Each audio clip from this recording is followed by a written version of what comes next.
mots-clés positifs avec les données. Donc, nous avons fait notre première ébauche. Nous avons fait notre liste positive-négative. La liste pour le moment n'est pas entièrement précise, mais en fin de compte, vous passeriez évidemment beaucoup plus de temps à faire cette recherche de mots-clés afin d'obtenir tous ces chiffres correctement. Ceci est juste un exemple. Donc, la prochaine chose que nous allons faire est de cliquer sur « Envoyer au volume de recherche ». Donc, ce que nous voulons, c'est toutes les données de nos mots-clés positifs et nous voulons les mêmes données que nous obtenons de l'outil Keyword Everywhere. Donc, nous voulons savoir combien de personnes recherchent par mois ou quel est le coût, le niveau de concurrence, et nous voulons les données des 12 derniers mois. D'accord? Donc, si nous allons à l'outil, et encore une fois, vous devez être patient car vous attendez que l'API fonctionne et ramène l'information. Donc, ce que nous allons faire, c'est cliquer sur « Envoyer au volume de recherche ». D'accord? Et donc, cela ressemblera alors à quelque chose de similaire à ceci. Une fois que nous en sommes satisfaits et que nous avons entré notre langue et notre devise dans lesquelles nous voulons récupérer les données, nous cliquons sur le bouton de recherche, qui est le bouton orange sur le côté droit, et ensuite nous attendons. Cela va consommer un autre jeton car il demande des données. Et puis, nous attendrons un peu. Soyez patients. Cela prend parfois un peu de temps. Vous pouvez voir l'exportation des données apparaître en bas de la feuille. Donc, ce que je vais faire, c'est cliquer sur Exporteur. Et nous allons ouvrir cette feuille de calcul que nous venons de créer. Je dois donc expliquer ce que nous regardons dans cette feuille de calcul. Alors, laissez-moi l'agrandir tout d'abord, un peu plus grand pour que vous puissiez le voir. D'accord. Donc, dans la colonne A, nous avons tous les mots-clés que nous pensons capables de générer le bon trafic pour vendre le produit et le service que nous proposons. Dans la colonne B, nous avons le nombre de recherches que nous avons effectuées.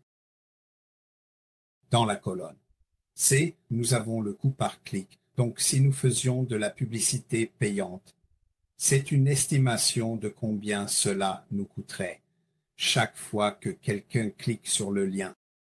Dans la colonne D, nous avons le niveau de concurrence de ce mot-clé, donc combien de personnes sont en concurrence avec nous. Et cela se présente sous un format bas, moyen ou élevé. Donc, élevé signifie évidemment une forte concurrence. Ce seront probablement les mots-clés avec le plus de volume. Nous avons ensuite ici, nous avons mois 3, 2, 1, 12, et ici nous avons les données des 12 derniers mois sur combien de personnes recherchent par mois. Maintenant, c'est important parce que selon le produit et le service que vous proposez, vous constaterez souvent qu'un mot-clé est plus précieux certains mois. Et ce que je veux dire par là, c'est, par exemple, si vous vendiez des sweats à capuche en novembre, le temps est assez froid. Eh bien, c'est le cas au Royaume-Uni de toute façon, mais il va faire froid. Donc, il y aura peut-être 100 000 personnes à la recherche de sweats à capuche. En juillet, le temps au Royaume-Uni est un peu plus chaud, donc il se peut qu'il n'y ait que 10 000 personnes, car moins de gens recherchent des sweats à capuche. Donc, la raison pour laquelle nous avons ces données ici est que la plupart des gens ont un budget marketing auquel ils essaient de s'en tenir. Et donc, c'est une façon d'essayer d'identifier quels mots-clés, produits et services nous devrions cibler à quel mois. Par exemple, si nous étions un magasin de musique et que nous vendions des guitares, des violons et des pianos, je pourrais regarder ces données et dire, eh bien, pour une raison quelconque, en avril, plus de gens s'intéressent aux guitares Donc, ce que je vais faire, c'est que je vais déplacer mon budget marketing vers les guitares en avril. Je vais essentiellement vendre autant de guitares que possible.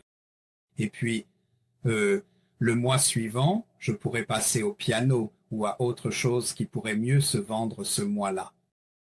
C'est ainsi que nous commençons à utiliser les données et dans le cadre du mot-clé, de la logique, de la méthodologie de marketing digital. Les mots-clés sont en fait les données. C'est ça, les vraies données. C'est ce que les gens tapent réellement. Et nous utilisons les volumes de recherche réels pour savoir combien de personnes recherchent chaque mois, afin de prendre des décisions basées sur les données. Donc, nous ne devinons rien.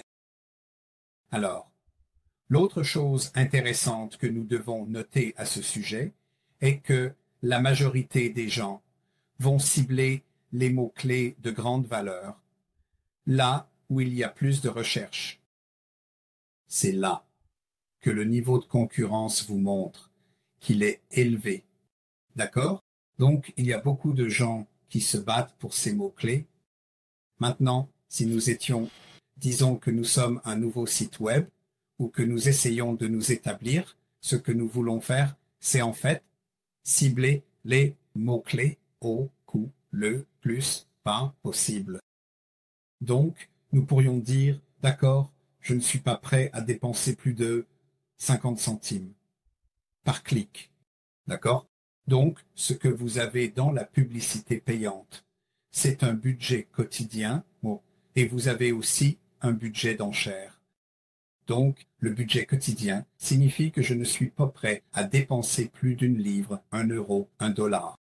Et le budget d'enchères signifie que je ne suis pas prêt à dépenser plus de 30 centimes ou 30 centimes comme exemple. Donc, ce que beaucoup de propriétaires de sites web croient, c'est qu'ils veulent 1 million de personnes sur le site. Vous ne voulez pas 1 million de personnes. Ce que vous voulez, ce sont les 100 personnes qui cherchent réellement à acheter votre produit et service que vous proposez. Donc, il s'agit de se concentrer sur les mots-clés au prix que l'entreprise peut se permettre. Donc, tout le monde ne peut pas se permettre 100 livres par clic. Oui, ou 50 livres par clic. Certaines personnes ne peuvent se permettre peut-être qu'une livre ou un dollar, un euro, peu importe ce que cela pourrait être. Donc, ce que nous allons faire, c'est garder un œil sur la colonne B et nous allons regarder dans les colonnes C et D. Maintenant, il est clair qu'il y a des mots-clés ici que nous aurions normalement mis dans la pile négative, donc des choses comme Costco par exemple ici, parce que Costco, si vous ne le savez pas, est un magasin, et il y a des choses ici, comme je peux déjà voir où il est écrit, coussin de remplacement. Donc, les coussins ou les accessoires de jardin, ils feraient partie d'une campagne d'accessoires. Donc, ce que nous allons faire, c'est faire défiler vers le bas et vous remarquerez que dans la colonne B, le nombre de recherches diminue. Et ce que nous recherchons, ce sont des opportunités. Donc, au fur et à mesure que nous descendons, vous verrez que nous sommes descendus à 800 recherches, 480, 210, 140, et vous commencez alors soudainement à voir ces écarts ici. Donc, c'est 70 recherches par mois.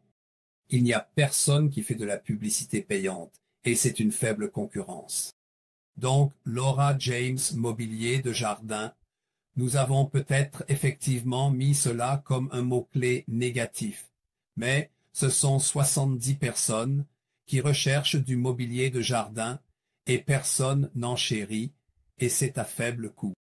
Et c'est là que vous voudrez peut-être réfléchir à si vous souhaitez inclure ces boutiques de marque dans votre recherche ou non, car il y a des opportunités au sein de ces marques pour effectivement générer le bon type de trafic.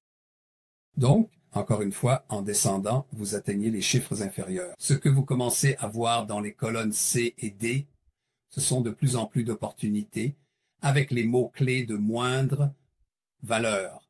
Donc, ce sont des mots-clés, encore une fois, où personne n'enchérit. La concurrence sur ceux-ci est faible. Ceux-ci sont en fait élevés. Encore une fois, c'est Debenhams qui est un magasin au Royaume-Uni. Donc, en descendant, vous savez, il s'agit de se concentrer. Donc, ces mots-clés ici sont en fait ils sont peu coûteux.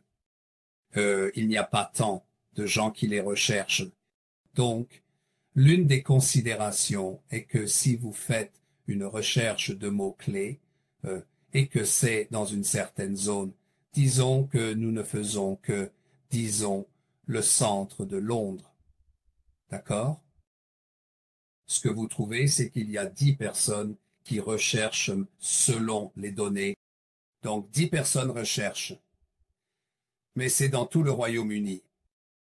Donc, dans votre zone cible, il pourrait n'y avoir que 3 personnes. Donc, ce que vous devez faire, et ce à quoi nous devons réfléchir plus attentivement, c'est quels mots-clés nous allons cibler. Donc, il s'agit de tester. En tant que spécialiste du marketing numérique, vous allez toujours tester tout. Et donc, en parcourant la liste, vous commencez à voir de plus en plus d'opportunités où vous pourriez éventuellement attirer un faible volume de recherche et des choses comme ça, où nous n'avons personne qui recherche, où c'est vide. Cela signifie que les données sont souvent trop faibles pendant beaucoup de mois de l'année, en gros. Donc, cela vous donne essentiellement un aperçu de ce que ce mot-clé, de ce à quoi ressemblent ces mots-clés, et évidemment vous offre une opportunité de rechercher des campagnes publicitaires payantes à faible coût. Et évidemment, dans la section AdWords, nous passerons en revue tout cela.